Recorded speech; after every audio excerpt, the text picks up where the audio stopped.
We don't think we hate cheap things, but we frequently behave as if we rather do. Consider the pineapple.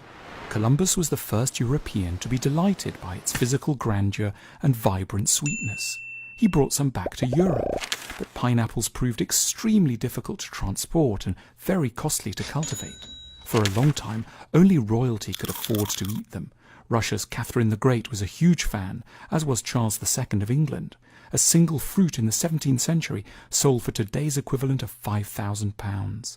The pineapple was so exciting and so loved that in 1761 the 4th Earl of Dunmore built a temple on his Scottish estate in its honour. And Christopher Wren had no hesitation in topping the South Tower of St. Paul's in London with this evidently divine fruit. Then, at the very end of the 19th century, two things changed. Large commercial plantations of pineapples were established in Hawaii, and there were huge advances in steamship technology. Transport costs plummeted and unwittingly transformed the psychology of pineapple eating. Today, you can get a pineapple for around £1.50. It still tastes exactly the same, but now the pineapple is one of the world's least glamorous fruits. It's never served at smart dinner parties, and it would never be carved on top of a major civic building. The pineapple itself hasn't changed, only our attitude to it has. Contemplation of the history of the pineapple suggests a curious overlap between love and economics. When we have to pay a lot for something nice, we appreciate it to the full. Yet, as its price in the market falls, passion has a habit of fading away. Naturally, if the object has no merit to begin with, a high price won't be able to do anything for it.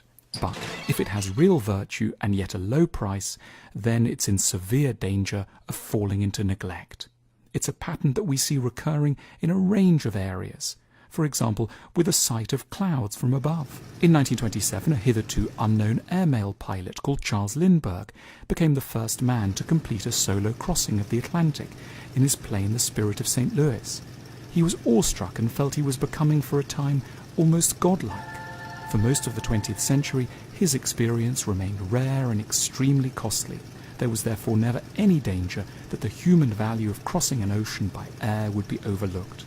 But this lasted only until the arrival of the Boeing 747 and the cheap plane ticket in the summer of 1970. Now, almost no one looks out of the plane window anymore.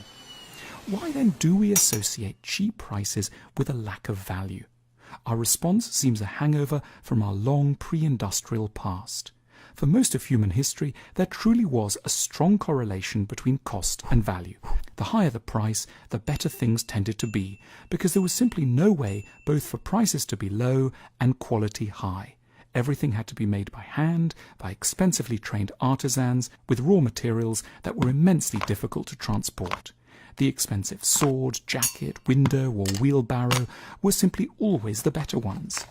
This relationship between price and value held true in an uninterrupted way until the end of the 18th century, when, thanks to the Industrial Revolution, something extremely unusual happened.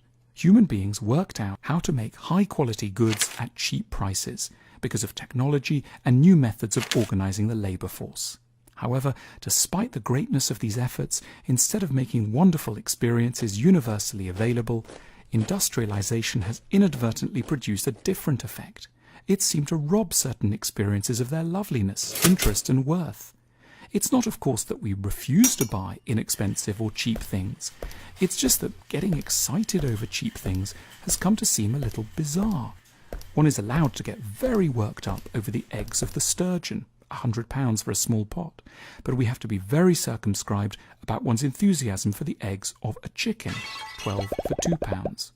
There is an intimidating hierarchy operating in the background, shaping what we're allowed to be grateful for and feel that we lack and must have. The price tells us something very special is going on here, but it may be going on in the cheaper thing too. How do we reverse this? The answer lies in a slightly unexpected area. The mind of a 4-year-old. Here he is with a puddle. It started raining an hour ago. Now the street is full of puddles, and there could be nothing better in the world. The riches of the Indies would be nothing next to the pleasures of being able to see the rippling of the water created by a jump in one's boots. The eddies and whirlpools, the minute waves, the oceans beneath one. It's all fascinating. Children have great advantages. They don't know what they're supposed to like. and they don't understand money, so price is never a guide of value for them. They'll spend an hour with one button. One buys them the £49 wooden toy made by Swedish artisans and finds that they prefer the cardboard box that it came in. They prefer the nail and screw section of a DIY shop to the fanciest toy department. A child might be deeply surprised, even shocked, to learn that a USB stick can be had for just over £1. Children would be right if prices were determined by human worth and value, but they're not. They just reflect what things cost to make. The pity is, therefore, that we do treat them as a guide to what matters, when this isn't what a financial price should ever be used for. We can't directly go back to childhood, but we have got people who can help us in this area. Artists. They are the experts at recording and communicating their enthusiasms, which, like children, can take them in slightly unexpected directions. The French artist Paul Cézanne spent a good deal of the late 19th century painting groups of apples in his studio in Provence. He was thrilled by their texture, shapes and colours. He loved the transitions between the yellowy golds and the deep reds across their skins. Cézanne had all the awe, love and excitement before the apple that aristocrats once had for the pineapple. Cézanne in his studio was generating his own revolution, not an industrial revolution that would make once costly objects available to everyone, but a revolution in appreciation, a far deeper process that could get us to notice what we already have to hand. Instead of reducing prices, he was raising levels of appreciation, which is a move that's perhaps more precious to us economically, because it means that we can suddenly get a lot more great things for very little money. We need to rethink our relationship to prices. We've been looking at prices in the wrong way. We've fetishized them as tokens of intrinsic value.